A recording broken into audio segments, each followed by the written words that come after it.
So Ravi, good evening Ravi. Ravi చెప్పు రవి, అసలు ఈరోజు అంటే రాహుల్ గాంధీ రాకతోటి జరిగినటువంటి ఈ నిరుద్యోగుల మీద ఏదైతే ఈ అరెస్టుల పర్వం దాని మీద మీరు ఇందాక స్పందిస్తారని ఫోన్ చేశారు. చెప్పండి అసలు ఏంటి మీకు మీకు కలిగిన మీకు ఈరోజు ఎన్ని గంటలకు అరెస్ట్ చేశారు, అసలు ఏంటి మీ బాధ ఏంటి? యాక్చువల్లీ ఈ రోజు అరెస్ట్ అయితే ఏదైనా ఒక కార్యక్రమం చేసే అరెస్ట్ అయ్యామని కొంచెం హ్యాపీగా ఉంటుంది. ఈయన గాలిలో వస్తున్నాడు, గాలిలో పోతున్నాడు.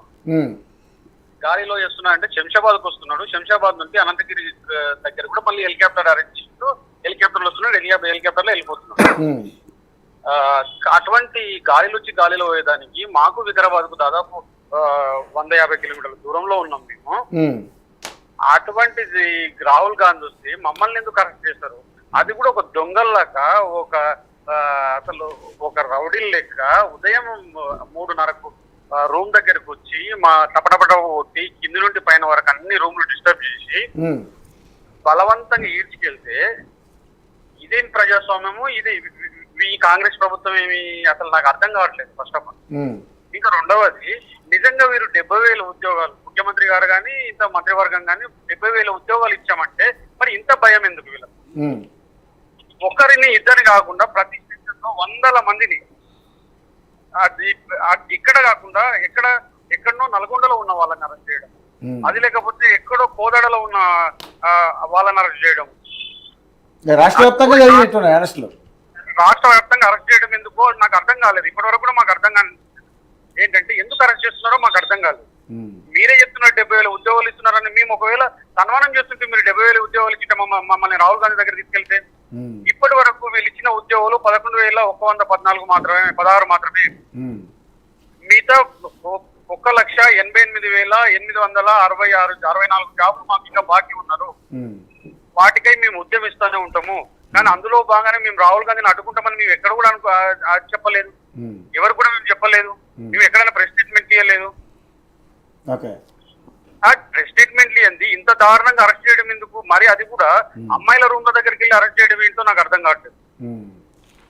మా రూమ్ల దగ్గరికి వచ్చి అరెస్ట్ చేయడం, హాస్టల్లో రాత్రి ఒక అబ్బాయి మన బాలకోటిని రాత్రి అసలు ఎందుకు అరెస్ట్ చేసిందో అర్థం కాలేదు. హాస్టల్లో పోయి అంత మందిలో లాక్కొస్తే ఆ అబ్బాయి ఒక ఆత్మాభిమానం ఇస్తుంది.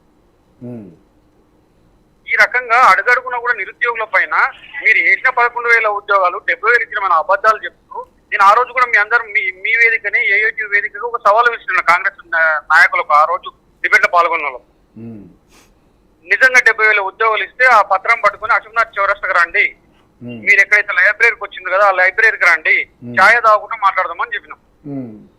అది రాలేదు. రాకపోగా ఈ రోజు అడుగడుగునా మాకు ఏ చిన్న నిరసన, అసలు ప్రజాప్రభుత్వం అంటే నిరసన అని చెప్తా ఉన్నారు. మేము నిరసనలకు పర్మిషన్ ఇస్తాం, మేము నిరసనలు చేసుకోండి అని చెప్తా ఉన్నారు. కనీసం నిరసన లేకుండానే ఈ రోజు అరెస్ట్ చేసిండ్రు. ఇది ప్రజాప్రభుత్వం పోయి అరాచక పాలన రిలీజ్ చేశారు. 5 గంటలకు ఎవరు రిలీజ్ చేశారు? ఎన్ని గంటలకు రిలీజ్ చేశారు రవి? 4:30కి వెళ్ళిపోయినట్టు 5:30 రిలీజ్ చేశారు. పొద్దునప్పుడు 4:30 అరెస్ట్ చేసి 4:06 అరెస్ట్ చేస్తున్నారు. ఉదయం 4:06 అరెస్ట్ చేస్తే నిజంగా చెప్పండి అన్న ఎంత బాధగా ఉంటుంది. కేసు ఏమైనా పెట్టారా మీ మీద? కేసు లేదు, ప్రివెంటివ్ అరెస్ట్ అంటే సైన్ చేసి రిలీజ్ చేసుకున్నారా? అన్న సైన్ తీసుకుని రిలీజ్ చేశారా?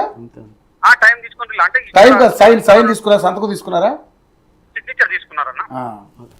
అంటే ఎక్కడో ఉన్న ఆయన కోసం తెలంగాణ బిడ్డల్ని, తెలంగాణ మట్టి బిడ్డల్ని అరెస్ట్ చేయడం ఏందో మాకు అర్థం కావట్లేదు. దట్టు పోనీ మా హైదరాబాద్ వస్తున్నాడు, లేదా పక్కనున్న ఏదో స్టేడియం వస్తున్నాడు, గాంధీ భవన్ వస్తున్నాడు అంటే గాంధీ భవన్ కూడా మన దగ్గర అరెస్ట్ చేస్తే ఒక లెక్క 150 కిలోమీటర్ల దూరంలో ఉన్నటువంటి మాకు అరెస్ట్ చేయడం ఏందనేది మాకు ఇప్పటి వరకు కూడా అర్థం కాదు. అంటే మరి మీరు ఓటేసి గెలిపించారు కదా, మరి అదే మేము చేసిన తప్ప అదే అన్న. మేము ఒకటే లేదు, మా ఇంటి ఏడాదికి 2 కోట్ల ఉద్యోగాలు అన్నారు సార్, దాని గురించి చెప్పారు ఎందుకో? బీజేపీ దాని గురించి ఎందుకో మాట్లాడరు?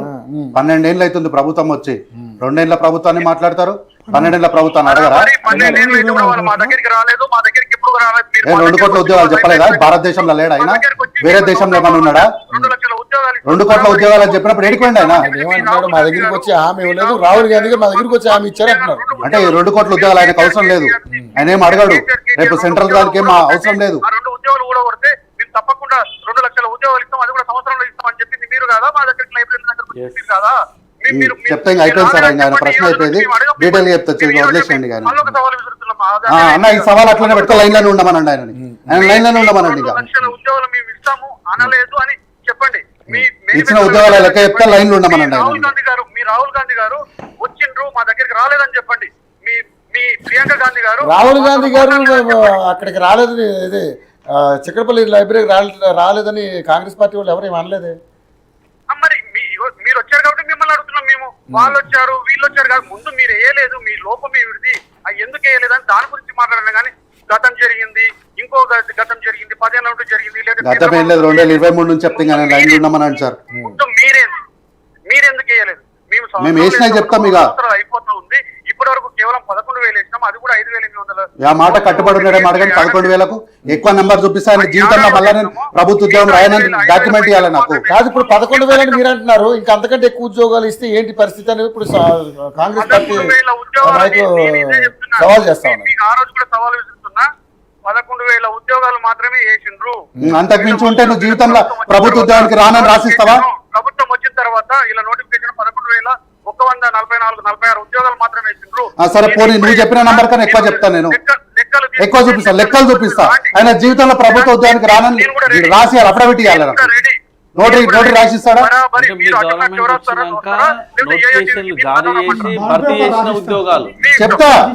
చెప్తా లెక్కలు చూపిస్తా, ఎవరన్నా సెర్చ్ చేసుకోవచ్చు. చెప్పండి, ఒకసారి లైవ్ లో ఉండండి. రవి గారు లైవ్ లో ఉండండి, రవి గారు లైవ్ లో ఉండండి. ఆయన మన ఫ్యామిలీ గారి దగ్గర మాట్లాడుకుంటారు సార్. చెప్పండి సార్. మొదటి 90 రోజుల్లో 30,000 ఉద్యోగాలు ఫిలప్ చేసింది ప్రభుత్వం అని అధికారికంగా లెక్కలు చెప్తున్నాయి. 90 రోజుల్లో 30,000 ఉద్యోగాలు ఫిల్ చేసింది. 30,000 jobs filled in within the first 90 days after coming in to power. ఇదొక ఇన్ఫర్మేషన్.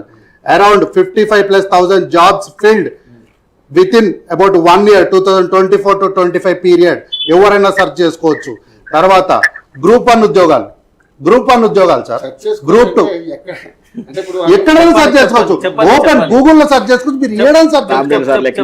లేదు ఇప్పుడు సార్, ఇప్పుడు వాట్సాప్ యూనివర్సిటీ ఆన్లైన్ సార్, ఇది వాట్సాప్ యూనివర్సిటీ మాట్లాడానికి నేనే బీజేపీ పార్టీ నాయకుడిని కాదు, కార్యకర్తను కాదు. వాట్సాప్ యూనివర్సిటీ నమ్ముకొని బతకలే. మేము ఎయిమ్స్ లో ట్రిపుల్ ఎన్ఐటిని ఎన్నిటిని నమ్ముకునేటువంటి మాట్లాడదు ఉట్టిగా మాట్లాడద్దు. మా ప్రభుత్వం వచ్చిన తర్వాత మేము ఇచ్చినటువంటి ఉద్యోగాల లెక్కనే ఇప్పుడు వీళ్ళు అంటున్నారు 1,33,000 నుంచి 35,000 సార్ అన్నారు. ఇంటికి ఒక ఉద్యోగం ఇస్తామని కల్వకుంట్ల చంద్రశేఖర్ రావు 10 ఏళ్ళకి ఏం చెప్పిండు సార్? 10 ఏళ్ళకు అన్నదా అనకపోతే ఇప్పుడు క్షమాపణ చెప్పాలి సార్. ఇప్పుడు నేను చూపిస్తా, ఇంటికి ఒక ఉద్యోగం అని చెప్తే క్షమాపణ చెప్పాలంటే సార్ మీరు విద్యార్థి చెప్పండి. చెప్పలేదు కల్వకుంట్ల చంద్రశేఖర్ రావు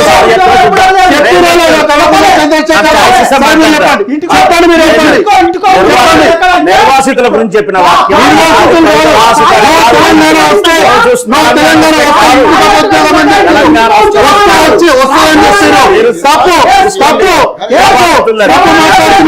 సార్ తెలంగాణ చంద్రశేఖర్ రావు చెప్పిండు. ఎస్ స్టేట్మెంట్ ఇచ్చిండు. వాళ్ళ ఇంటికి ఒక ఉద్యోగం అనేది దళితుడిని ముఖ్యమంత్రి చేస్తాన్న మాట మార్చినట్టు మార్చేసిరు. కానీ కల్వకుంట్ల చంద్రశేఖర్ రావు గారు ఒక ప్రధానమైనటువంటి మాట్లాడేటప్పుడు ఆయన చెప్పిండు ఇంటికి ఒక ఉద్యోగం వస్తుంది తెలంగాణ కల్వకుంట్ల చంద్రశేఖర్ రావు చెప్పిండు. నేను ఆ వీడియో చూపిస్తా. ఆయన క్షమాపణ చెప్తాను అని చెప్పానండి. నాకు 5 నిమిషాలు టైం లేదంటే వీడియో చూపిస్తాను. నేను కల్వకుంట్ల చంద్రశేఖర్ రావు వీడియో చూపిస్తాను. నేను రవి గారు నేనేమంటున్నానంటే, మిత్రుడు బహుశా తెలంగాణ రాష్ట్రంలో కానీ లేకపోతే ఉమ్మడి ఆంధ్రప్రదేశ్ రాష్ట్రంలో కానీ ప్రభుత్వ ఉద్యోగానికి